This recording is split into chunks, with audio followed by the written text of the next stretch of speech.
adik-adik, selamat hari Minggu. Apa kabar nih adik-adik? Luar biasa ya. Nah, Kak Tita hari ini ditemenin nih sama ada siapa adik-adik? Bukan Cika, tapi temennya. Kita panggil ya, Miko. Hai semua. Hai Miko, apa kabarnya? Baik kakak. Nah, sekarang Kak Tita mau nanya, adik-adik tadi pas bangun pagi berdoa nggak? Berdoa ya? Apa ada yang enggak? Nah, adik-adik kita setiap hari, setiap pagi memulai hari harus berdoa untuk bersyukur kepada Tuhan. Karena kita bisa melihat, masih bisa bernafas, masih bisa hidup. Oke? Nah, sekarang Kak Tita sama Miko mau ajak adik-adik buat bangkit berdiri, buat semangat untuk memuji Tuhan. Kita mau nyanyi dari terbit matahari pagi-pagi.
Nah, Miko, adik-adik, tadi kan kita udah memuji Tuhan. Nah, sekarang kita mau berdoa, kita mau arahkan pikiran dan hati kita kepada Tuhan. Lipat tangannya, tutup matanya. Mari kita bersatu dalam doa. Tuhan Yesus yang baik, terima kasih karena Engkau telah memberikan kami kesehatan, sukacita, dan kehidupan hingga saat ini. Sekarang kami mau beribadah, kami mau mendengarkan firman-Mu. Pimpinlah kami Tuhan, supaya kami bisa mendengar dan melakukannya dalam hari-hari kami. Kami serahkan semuanya hanya ke dalam tangan Tuhan Yesus Kristus. Kami sudah berdoa dan mengucap syukur. Haleluya. Amin. Oke, sebentar lagi kita akan mendengarkan firman dari Kariko. Panggil Karikonya Miko. Kariko. Shalom adik-adik, apa kabar semuanya? Kariko yakin semuanya dalam keadaan sehat dan penuh sukacita. Oh ya, bisa nggak kalian sebutkan kira-kira selama 1 minggu kemarin berkat apa aja yang sudah kalian terima dari Tuhan? Coba Kariko bantu. Ada nafas kehidupan, makanan, minuman, kesehatan, waktu kita untuk belajar, untuk nonton, untuk main, cuaca yang baik. Banyak ya ternyata adik-adik. Dari siapa sih itu semua? Ya betul, itu semua datangnya dari Tuhan yang begitu mengasihi kita dan banyak melakukan perbuatan-perbuatan ajaib dalam kehidupan kita. Adik-adik, firman Tuhan kali ini berasal dari Kitab Perjanjian Lama, Mazmur 136 ayat 1 sampai 26. Adik-adik bisa baca sama-sama dengan mama, papa, atau dengan kakak. Sebelumnya Kariko mau tanya, ada yang tahu nggak siapa penulis Kitab Mazmur? Ada yang tahu? Ya, penulis Kitab Mazmur adalah Raja Israel kedua, yaitu Raja Daud. Dalam bacaan kita hari ini, penulis mengajak kita untuk selalu bersyukur dan bersukacita atas segala kebaikan yang telah Tuhan berikan kepada kita. Dia mencontohkan bagaimana hebatnya, ajaibnya, baiknya Tuhan kepada bangsa Israel pada saat bangsa Israel keluar dari tanah Mesir menuju tanah perjanjian. Pada saat itu adik-adik, bangsa Israel tidak dapat berjalan dengan tenang karena mereka dikejar oleh pasukan Mesir, pasukannya Raja Firaun yang nggak rela bangsa Israel pergi dari tanah Mesir. Dalam keadaan mereka dikejar oleh tentara Mesir, bangsa Israel makin kebingungan. Kenapa? Karena perjalanan mereka sampai pada tepi Laut Teberau. Mereka tidak dapat menyeberang, adik-adik. Pakai apa mereka mau menyeberang? Ya, sementara pasukan Mesir semakin dekat di belakang mereka. Tapi adik-adik, Tuhan menunjukkan kebaikan dan keajaibannya. Pada saat bangsa Israel bingung harus apa, Tuhan memerintahkan kepada Musa yang saat itu memimpin perjalanan bangsa Israel untuk mengangkat tongkatnya dan mengulurkan tangannya ke arah Laut Teberau. Dan saat itu juga Laut Teberau terbelah menjadi dua, sehingga bangsa Israel bisa melalui bagian kering dari laut itu untuk sampai ke seberang. With this staff, you shall do my wonders.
Dan tidak itu saja adik-adik. Pada saat itu bangsa Mesir, tentara Mesir masih mengejar bangsa Israel melalui laut yang terbelah itu. Dan kembali Tuhan menunjukkan kehebatannya dan kebaikannya. Tuhan memerintahkan Musa untuk kembali mengangkat tongkatnya. Dan saat itu juga Laut Teberau kembali tertutup. Dan tentara Mesir yang mengejar bangsa Israel tewas di dalam Laut Teberau. Bangsa Israel bersukacita, mereka bergembira, bersyukur dan memuji nama Tuhan karena Tuhan telah menolong mereka dari kejaran tentara Mesir.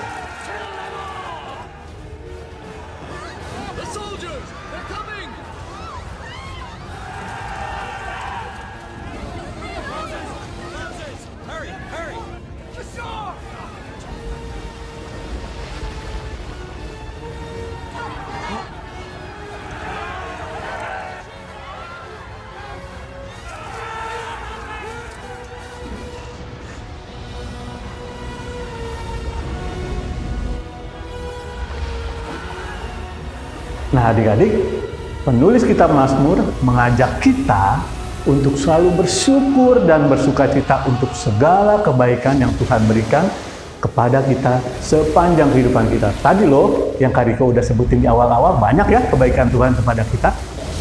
Tuhan kita adalah Tuhan yang kuat, Tuhan yang hebat, Tuhan yang perkasa, Tuhan yang baik dan mengasihi umat ciptaannya. Mari kita selalu bersyukur untuk kebaikan Tuhan kepada kita dalam kehidupan kita. Nah adik-adik, untuk ayat Mas Minggu ini, kita ambil dari bacaan kita hari ini, Mazmur 136 ayat 1. Kita baca sama-sama yuk. Bersyukurlah kepada Tuhan sebab Ia baik, bahwasanya untuk selama-lamanya kasih setianya. Ya, bersyukurlah selalu kepada Tuhan karena Tuhan itu baik. Bersukacitalah selalu untuk kebaikan Tuhan dan bagikanlah sukacita itu kepada orang-orang di sekitar kita. Tuhan memberkati kita semua. Sampai ketemu lagi di kesempatan yang akan datang. Adik-adik, sampailah kita di akhir ibadah kita pada hari ini. Untuk menutup ibadah hari ini, kita sama-sama berdoa dan kita akan terima berkat Tuhan. Kita berdoa. Ya Tuhan Yesus, terima kasih untuk kesempatan ibadah yang Tuhan berikan kepada kami pada hari ini dari awal sampai akhirnya.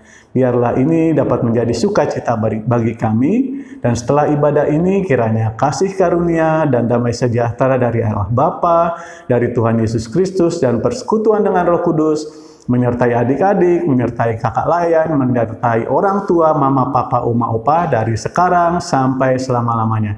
Amin. Ya, kita sama-sama ucapkan janji iman kita, 10 jari di dada.